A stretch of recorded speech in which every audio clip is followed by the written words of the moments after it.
Τώρα σώθηκες. Σούπερ ήρωνα, σε καλωσορίζω.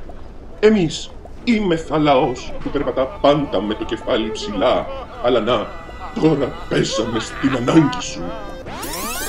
Συγγνώμη, Δήμαρχε, δεν θα την ξανακάνω στο πεζοδρόμιο.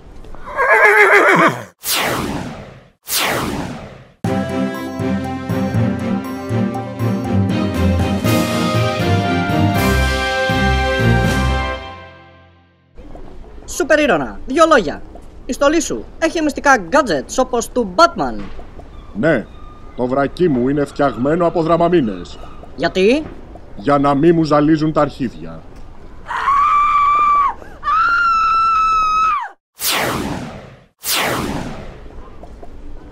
Σούπερ ήρωνα, κάνε κάτι.